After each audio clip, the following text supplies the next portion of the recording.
Learning Chinese full-time is easy. The hard part is to make progress even when you're occupied with other things.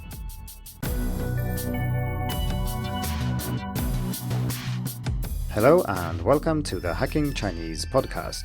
In this week's episode, I'm going to continue the story of how I learned Chinese. But before I do that, I want to mention that there is a listening challenge on for May, and it starts on May 10th and lasts until the end of the month. And as I have concluded in so many articles and episodes about listening ability, it is mostly a matter of practice. So even though there are some things you can do to get more out of your listening, none of this makes much of a difference if you are not also listening a lot. So in May, this is what we're going to do. You set a goal for the month, you listen as much as you can, you log your progress, you get inspiration from others, and you try to listen as much as you can. And very likely you will end up listening much more than you would have done without the challenge. Or at least that's usually the case for me. I will also open up my pronunciation course for registration again, and that will be on May 22nd, so stay tuned for that as well. And if you want to know more about that, you can go to pronunciation.hackingchinese.com, and if you want to know more about the challenges, you go to challenges.hackingchinese.com. And this goes for you guys who are listening in the future as well. If it's not May when you're listening, you can head over there and see what challenges are on when you're listening and what the status is of the pronunciation course. With that being said, let's move on and talk about how I learned Chinese. And this is episode 5 in this series, and you can find the other episodes by going to the link in the description, which contains links to the first 4 parts, which also have the podcast episodes embedded. If you're listening through a podcast app of some kind, you can just search all my episodes for How I Learned Chinese, and the first 4 parts will pop up. While you're there, and if you like the podcast and find it helpful, I would appreciate it very much if you left a rating or a review, or if you just share it with someone else who might also like it and find it helpful. It only takes a few minutes to do, but it is essential for this podcast to grow and reach a broader audience. So let's kick this off by briefly recapping the previous episodes, so you don't have to listen to those if you haven't already. So in the first one, I talked about how I started learning Chinese, which was largely by coincidence and because I was already interested in Taiji Quan and in Chinese history and in Chinese philosophy. I then enrolled in a 1-year program to learn Chinese here in Sweden, and during that year I also applied for a scholarship that I ended up getting, which sent me to Taiwan for a year of full-time studying. I then ended up staying in Taiwan an extra year, so 2 years in total, before returning to Sweden, and that is where today's episode starts. So after having studied Chinese for full time and doing a little else for 2 years, it was a bit of a shock to come back to Sweden and deal with things that aren't related to learning vocabulary, learning characters, having conversations when you can barely understand what people say, and things like that. So on the one hand, I think that returning to Sweden was easy. Old patterns came back and life continued mostly as it had before. But then on the other hand, I think things were not the same at all. Because even though the life that I returned to was fairly similar to the life that I had led before leaving for Taiwan, I was still a different person because the 2 years abroad had of course affected me quite deeply. That made me feel rather disconnected to some things that I had felt connected to before, and so returning home was not easy in that sense. I later realized that this is, of course, perfectly normal, and unless you've grown up with all the people around you, you will have different backgrounds, experiences, and so on. And that does mean, to a certain extent, that returning home to things as they were before really isn't an option. I'm not saying that this is a bad thing. I think it's quite natural, and like I said, I learned an awful lot during my 2 years in Taiwan, not just about language, but about life in general. But still, returning to Sweden was difficult in some regards at least. But you are not here to hear my amateur psychoanalysis, but instead to hear about my experience learning Chinese, so let's focus on that.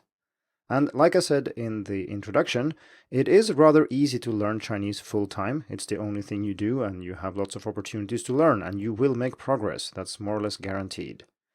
But the really difficult thing is to learn Chinese while being fully occupied with other things. So hat off to those of you who managed to make significant progress with the language even though you are studying part-time. This is, of course, what I did when I came back to Sweden, because I had a few goals that I needed to complete, and I wanted to complete them as quickly as possible, and they were only vaguely related to Chinese. The first one was that I needed to graduate, because my 2 years in Taiwan was something I did in the middle of a teacher's education here in Sweden.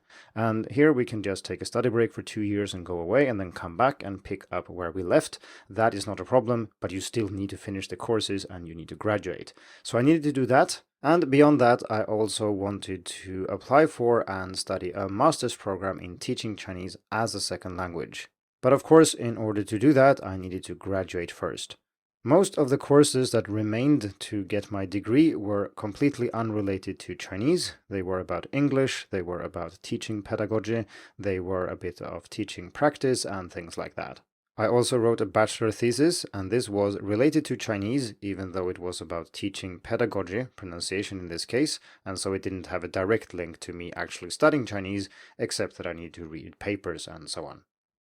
As I've mentioned in an earlier episode in this series, my original plan was to teach English and Swedish, but now that I had Chinese as well, I wanted to add that and decided to ditch Swedish. It wasn't a given that this would work, because in Sweden, when you teach high school, you need to have at least 2 subjects. You can't just have English or just Chinese or something like that. You have to have two. And after 1 year, I would be finished with English, so that wasn't a problem. But then Chinese, I only had studies at language centers, and then some Chinese I studied my first year in Sweden, but those courses weren't at the right level. I also needed courses to show that my Chinese was good enough to teach, and so I had to fix that somehow. In addition to this, Chinese wasn't part of the teaching program at my university, and this means that there was no path to including Chinese, and I needed to make a tailor-made solution that was then approved by the dean, and all this actually went rather well, and I ended up graduating with English and Chinese. And to make sure I had proof that my Chinese was good enough, I enrolled in a more advanced Chinese course at another university, which turned out to be okay because I had been abroad for 2 years and studied Chinese for a total of 4 years around this time, which was considerably more than was required for this course, so I ended up just attending a lesson and then taking the final exam, and then write a bachelor thesis, which was about how tones are represented in textbooks. I also enrolled in an online course in Chinese literature, which was interesting. But beyond this, I didn't study Chinese formally. Everything was done informally and on my own. Finishing my university education took about a year and a half, but this also left time to do some other things. Since I had had such a good experience in Taiwan and had been welcomed by so many people, I decided to help exchange students from Taiwan at my university as much as I could. Fortunately, they were rather well organized already, so it was easy to find them, and I hung out with them socially quite a lot, helped out when there was something I could help out with, and at the same time, I also managed to keep my Chinese going. I realized that I haven't mentioned any years yet, but I came back from Taiwan in 2010, and then I left again in 2012, so those are the 2 years I spent in Sweden. In addition to all these other things, I also launched Hacking Chinese in 2010. I had written about learning Chinese before that on my personal website, but then I moved everything related to learning Chinese over to a new website and decided to call it Hacking Chinese. I had observed many things that I didn't think worked as they should, and that includes things in my lessons and courses here in Sweden, the courses I've taken in Taiwan, test taking, how my fellow students studied, how I studied before I realized what worked and what didn't. And now I took all the articles that I've written and put them on one website dedicated to making Mandarin a little bit easier for other people to learn. Well, I realize I can't go back and help myself, but I can at least try to help others.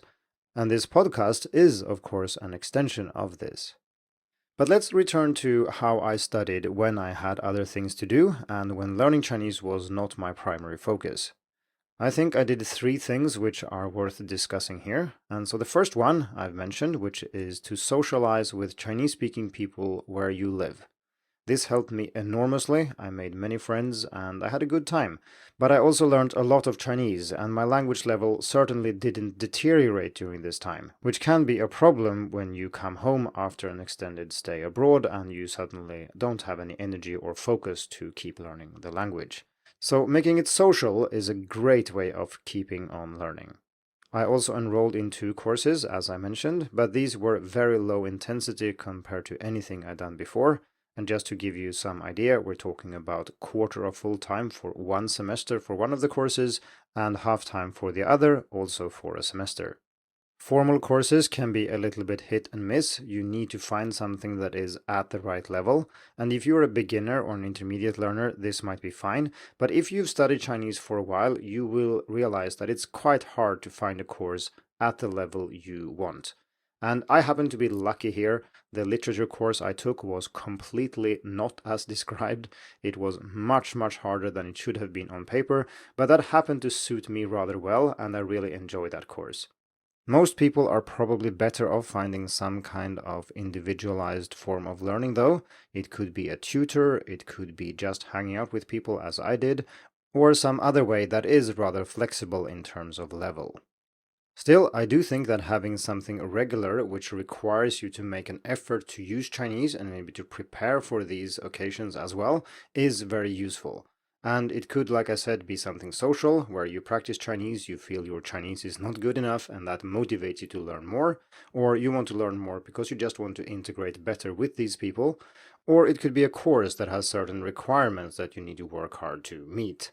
And these are naturally not mutually exclusive, you can certainly do both.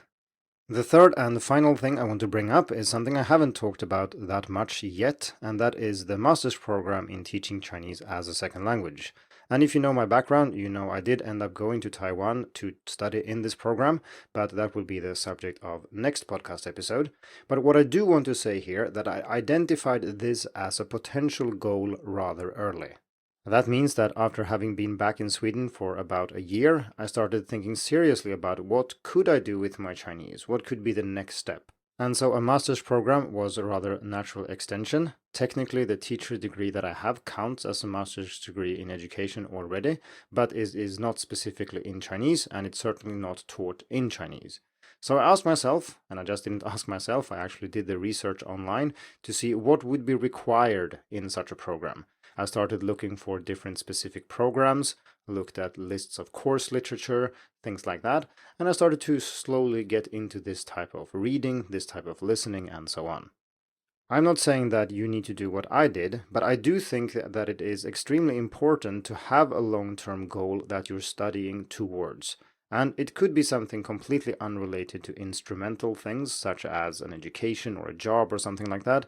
It could just be something social, or it could be something else you want to do with your Chinese. But having this long-term goal in mind will keep you motivated. It will inform choices about how you learn Chinese.